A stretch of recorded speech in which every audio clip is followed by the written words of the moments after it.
Hi all, Jinu's അക്കാഡമിയുടെ പുതിയൊരു വീഡിയോയിലേക്ക് എല്ലാവർക്കും സ്വാഗതം. അപ്പം എന്നത്തെയും പോലെ ഇന്നും നമ്മളൊരു ക്വസ്റ്റ്യൻ ഡിസ്കഷൻ ആയിട്ടാണ് കേട്ടോ വന്നിരിക്കുന്നത്. എനിക്ക് തോന്നുന്നു ഇങ്ങനെ നമ്മളൊരു ക്വസ്റ്റ്യൻ വായിച്ച് അത് സ്റ്റെപ്പ് ബൈ സ്റ്റെപ്പായിട്ട് എലിമിനേറ്റ് ചെയ്ത് അത് നമ്മൾ കൂടുതലായിട്ട് ഞാൻ കൊണ്ടുവന്ന് എല്ലാവർക്കും മനസ്സിലാകാൻ വേണ്ടി ഭയങ്കര സിമ്പിളായിട്ടുള്ള ഒരു മെത്തേഡിൽ കൂടിയാണ് എക്സ്പ്ലനേഷനൊക്കെ കൊണ്ടുവന്നത് കേട്ടോ. അപ്പോൾ നിങ്ങൾക്കത് യൂസ്ഫുൾ ആണെന്ന് ഞാൻ വിചാരിക്കുന്നു. അപ്പം ഇന്നും നമ്മൾ ഡിസ്കസ് ചെയ്യാൻ പോകുന്നത് ഒരു ക്വസ്റ്റ്യനും അതിൻ്റെ എലിമിനേഷൻ മെത്തേഡുമാണ്.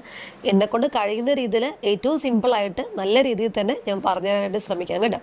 പിന്നെ ഞാൻ എപ്പോഴും പറയുന്ന പോലെ നിങ്ങൾക്ക് സജഷൻസും കാര്യങ്ങളൊക്കെ ഉണ്ടെങ്കിൽ നിങ്ങൾക്ക് കമൻറ്റ് സെക്ഷനിൽ ഒന്ന് മെൻഷൻ ചെയ്യുകയാണെങ്കിൽ തീർച്ചയായിട്ടും അത് ഞാൻ പരിഗണിക്കും. എപ്പോഴും സ്റ്റുഡൻസിൻ്റെ റിക്വസ്റ്റിന് നല്ലൊരു മുൻഗണന കൊടുക്കുന്ന ഒരു അധ്യാപികയാണ് ഞാൻ. അപ്പോൾ അതുകൊണ്ട് തന്നെ നിങ്ങൾക്ക് എന്ത് വിഷമം ഉണ്ടെങ്കിലും നമ്മുടെ വീഡിയോസിൻ്റെ താഴെ നിങ്ങൾക്കത് കമൻറ്റ് സെക്ഷനിൽ മെൻഷൻ ചെയ്യാവുന്നതാണ്. തീർച്ചയായിട്ടും നമ്മളെ കൊണ്ട് കഴിയുന്ന രീതിയിൽ ഞാനും എൻ്റെ ടീമും അത് റിസോൾവ് ചെയ്യാനായിട്ട് ട്രൈ ചെയ്യുന്നതായിരിക്കും. ഓക്കെ, അപ്പോൾ നമുക്ക് വീഡിയോയിലേക്ക് കിടന്നാലോ. ജിനൂസ് അക്കാഡമി, ഒന്നാമതെത്താം, സ്വപ്നങ്ങൾക്കൊപ്പം പറക്കാം. ഓക്കെ, അപ്പോൾ ക്വസ്റ്റ്യനിലേക്ക് ശ്രദ്ധിക്കുക. A urine analysis best evaluate for a accurate result if specimen is analysed within. അതായത് ഒരു യൂറിൻ അനാലിസിസ് ചെയ്യുമ്പം അത് ഇവാലുവേറ്റ് ഒരു അക്യുറേറ്റ് റിസൾട്ട് കിട്ടാൻ വേണ്ടിയിട്ട് അത് സ്പെസിമെൻ കളക്ട് ചെയ്ത് എത്ര നേരത്തിൻ്റെ ഉള്ളിലാണ് നമ്മൾ അനലൈസ് ചെയ്യേണ്ടതെന്നാണ് ചോദിച്ചിരിക്കുന്നത്. അതായത് ഒരു സാമ്പിൾ കിട്ടി പേഷ്യൻ്റെ അടുത്ത് നിന്ന് അത് എത്ര നേരത്തിൻ്റെ ഉള്ളിൽ ചെക്ക് ചെയ്താൽ നമുക്ക് അക്യുറേറ്റ് ആയിട്ടുള്ള ഒരു നല്ല റിസൾട്ട് നമുക്ക് കിട്ടും എന്നാണ് ക്വസ്റ്റ്യനിൽ ചോദിക്കുന്നത്. ഓക്കെ, അപ്പം ഇതിനകത്ത് 4 ഓപ്ഷൻസ് കൊടുത്തിട്ടുണ്ട്. 1 hour of collection or refrigerate until analysed, 1 hour of collection or left at room temperature, 2 hours of collection, 4 hours of collection. ഇതിനകത്ത് നമ്മൾ പ്രിഫർ ചെയ്യുന്നത് ഒരു ആൻസർ ഉണ്ട്. പക്ഷെ നമ്മൾ നമ്മുടെ നഴ്സിംഗ് ലൈഫിൽ എടുത്തു നോക്കുകയാണെങ്കിൽ പലരിടത്തും പേഷ്യൻ്റെ അടുത്ത് സാമ്പിൾ മേടിച്ചുകൊണ്ട് വെച്ചിട്ട് ചിലപ്പം മണിക്കൂറുകൾ എടുക്കാറുണ്ട് അതൊന്ന് ലാബിലേക്ക് എത്താൻ. ബിക്കോസ് സംടൈംസ് നമ്മൾ ബിസി ആകുമ്പം അങ്ങനെയൊക്കെ സംഭവിക്കാറുണ്ട്. പക്ഷെ നമ്മൾ മനസ്സിലാക്കേണ്ട ഒരു കാര്യം, നമ്മൾ ലേറ്റായിട്ട് ഈ ഒരു സാമ്പിൾ കൊണ്ടുപോകുമ്പം റിസൾട്ടിൽ അതുപോലെ മാറ്റങ്ങൾ ഉണ്ടാകും. അതെന്തുകൊണ്ടാണെന്നുള്ളത് ഞാൻ പറഞ്ഞുതരാം. ഓക്കെ, ഇതിൻ്റെ ആൻസർ എന്ന് പറയുന്നത് ഓപ്ഷൻ എ ആണ്. 1 hour of collection or refrigerate until analysed എന്നാണ്. കാരണം എന്താ വെച്ചാൽ നമ്മളൊരു സ്പെസിമെൻ കിട്ടിക്കഴിഞ്ഞാൽ 1 hourൻ്റെ ഉള്ളിൽ നമ്മൾ ചെക്ക് ചെയ്യണം.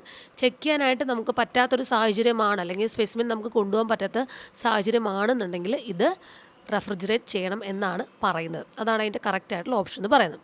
ഇനി ബാക്കി 3 ഓപ്ഷൻ എന്തുകൊണ്ട് തെറ്റി എന്നും കൂടെ നമ്മൾ അറിയണം അല്ലേ. 1 hour of collection or left at room temperature. നമ്മൾ മനസ്സിലാക്കേണ്ട ഒരു കാര്യം, നമ്മൾ ഈ 1 hour ഓഫ് കളക്ഷനിൽ നമുക്ക് ചെയ്യാൻ പറ്റില്ല, നമ്മൾ റൂം ടെമ്പറേച്ചറിൽ വെച്ചാൽ മതി എന്നാണ് പറയുന്നത്. നമ്മൾ റൂം ടെമ്പറേച്ചറിൽ വെക്കുമ്പം എന്താണ് ഉണ്ടാവുന്നത്, അവിടെ നമുക്ക് ഗ്രോത്ത് ഉണ്ടാവും അല്ലേ. സ്പെസിമെനിൽ നമുക്ക് ഗ്രോത്ത് ഉണ്ടാവും, ബാക്ടീരിയ ഗ്രോത്ത് ഉണ്ടാവും. അപ്പോൾ അത് റിസൾട്ടിനെ ബാധിക്കില്ലേ? തീർച്ചയായിട്ടും ബാധിക്കും. അതുകൊണ്ട് നമുക്ക് അങ്ങനെ റൂം ടെമ്പറേച്ചറിൽ ലെഫ്റ്റ് ചെയ്തിട്ട് പോകാനായിട്ട് പറ്റില്ല. അതുകൊണ്ട് തെറ്റാണ്. പിന്നെ കൊടുത്തിരിക്കുന്നുണ്ട് 2 hours of collection, 4 hours of collection. ഇത് രണ്ടും ലേറ്റാണ്. ഇത്രയും ലേറ്റായിട്ട് നമുക്ക്, അപ്പോൾ ഇത്രയും ടൈം ഇത് എവിടെ ഇരിക്കുവാണ്? ഇത് ഓപ്പൺ ആയിട്ട് ഇരിക്കുവാണ്, ഇത് നമ്മുടെ റൂം ടെമ്പറേച്ചറിൽ ഇരിക്കുവാണ്. അപ്പോൾ അങ്ങനെ ഇരിക്കാൻ പാടില്ല. ഓക്കെ, ഒന്നില്ലെങ്കിൽ എടുത്ത് 1 hourൻ്റെ ഉള്ളിൽ തന്നെ ചെക്ക് ചെയ്യുക. ഇൻ കേസ് നമുക്ക് ചെക്ക് ചെയ്യാൻ പറ്റില്ലെങ്കിൽ സാമ്പിൾ എന്ത് ചെയ്യണം?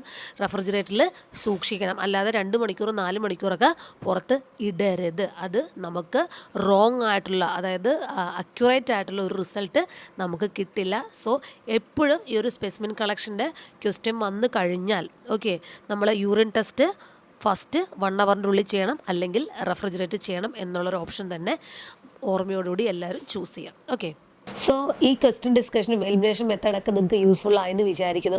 അപ്പം ഇതുപോലെ വളരെ സിമ്പിളായിട്ട് നിങ്ങൾക്ക് ഹാർഡും എംഒഎച്ചും പൊമട്രിക്കും ഒക്കെ പഠിക്കാൻ നിങ്ങൾക്ക് താല്പര്യം ഉണ്ടെങ്കിൽ നിങ്ങൾക്ക് ജിനൂസ് അക്കാഡമിയിലേക്ക് കോൺടാക്ട് ചെയ്യാം.